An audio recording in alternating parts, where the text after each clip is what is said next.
Al-Musawat Radio. Al-Musawat Radio is the right place to know everything.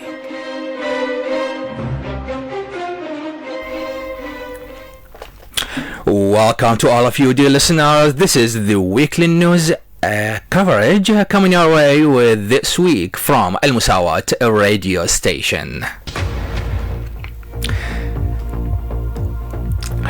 And the beginning goes with the repercussions of the latest Turkish bombardment. Iraq demands the full withdrawal of Turkish forces from its territories, submitting Turkey's ambassador to Iraq a strong protest note. Due to Turkey's bombing of Duhok, Turkish lira falls to its lowest level in history. Disquieting figures of divorces in Iraq, recording 9 cases per hour. Al-Rafidain Bank decides 73-year-old as the upper age limit, entitled for 25 million dinars retiree advance.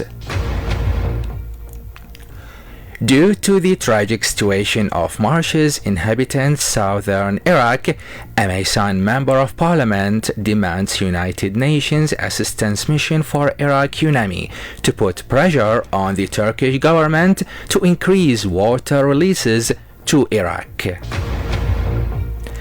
Due to liposuction complications, a 22-year-old young woman dies at a beauty center in Baghdad.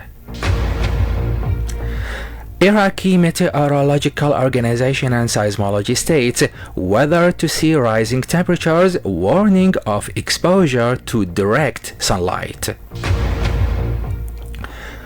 Rosafa Integrity Court of Inquiry issues subpoena order against former Iraqi Company for Banking Services General Manager concerning corrupted cars purchase deal case. Iraq exports 300,000 barrels per day to the United States. Emergency state declared in Britain, schools closed and flights cancelled as temperatures rise to 40 degrees centigrade. Directorate General of Traffic decides to cut tuk-tuk registration fees down to 150,000 dinars, whilst other motorcycles registration fees down to 100,000 dinars. Ministry of Health recorded the average of 3,500 cases of coronavirus, higher numbers of recoveries, lower numbers of deaths, and higher numbers of anti-corona vaccine recipients during its epidemiological stance on the pandemic for the last week. 6th intermediate final examinations kicked off in Iraq with the participation of over 500,000 students. Rosafa Criminal Court sentences 5 criminals to 10 years in prison for trading narcotic substances. Heat wave kills dozens in Spain as temperatures rise to 45 degrees centigrade. An earthquake hit Basra as people in Al-Ahmadi Governorate in Kuwait felt the tremor. Brent crude rises to $101.60 per barrel, whilst West Texas Intermediate crude rises to $98.16 per barrel. Iraq has imported jewelry from Turkey at a value that had increased to an estimated $150 million. Cyber attack targets Israeli Rafael Military Industries Company. General Secretariat of the Cabinet announces the start of handling the salinity of the Euphrates River in 3 governorates. A large demonstration launched in front of the Turkish embassy in Baghdad as the demonstrators expressed their condemnation and anger at the Turkish attack that targeted innocent civilians in Zakho. Zakho mayor says all the victims of the Turkish bombing were tourists from central and southern Iraq, and it's the third time that the city has been subjected to a similar bombardment. Ministry of Culture, Tourism and Antiquities states that Turkey's bombing is an explicit and flagrant violation of the Iraqi sovereignty. Ministry of Higher Education and Scientific Research announces the launch of the American grant for the initiative to support southern universities in the fields of environment and renewable energy. The Chaladin Patriotic condemned the attack that targeted innocent people in northern Iraq.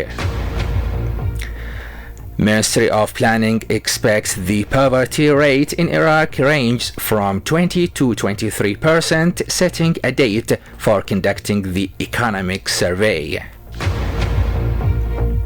The Higher Committee for the Reconstruction of Mosul announces the completion of all technical, administrative, and financial requirements for the Mosul Airport Rehabilitation Project.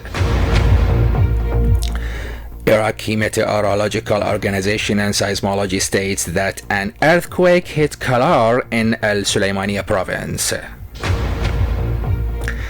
Iraqi Airways issues a notice regarding travel to China, showing travelers wishing to travel to the country that the company is working in accordance with the official contacts and procedures for transporting Chinese and Iraqi travelers, as according to schedules are determined by those procedures.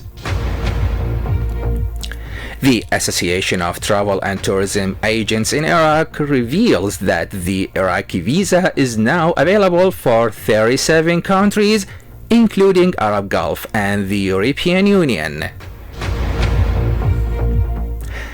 United Nations Food and Agriculture Organization FAO confirms the Iraqi government has managed to close the food gap with its measures. The Iraqi drilling company announces the completion of drilling a new oil well in the Nasiriyah oil field. Anbar governor announces the discovery of several new oil wells in the districts of Nekheb and Tharthar, confirming the start of actual steps to refer phosphate fields to investment. Ministry of Oil confirms planning to ensure the smooth flow of crude oil to global markets, stressing the importance of developing oil fields in the south to support national production. The International Trade Center clarifies the importance of Iraq's accession to the World Trade Organization, stressing that the country is in the middle of the way to joining the World Organization. Iraq signs the Gulf Electricity Interconnection Agreement with Saudi Arabia on the sidelines of Jeddah Security and Development Summit. Ministry of Planning confirms Iraq is seeking to diversify sources of income and support development programs. The end of this week's news coverage. Stay tuned to Al-Musawat radio station. Please accept the best regards from me, your host, right here behind the mic, Taif najjar, and from the producer right there behind the mixer, Ahmed Salah. Join us next week. Have a nice day and goodbye.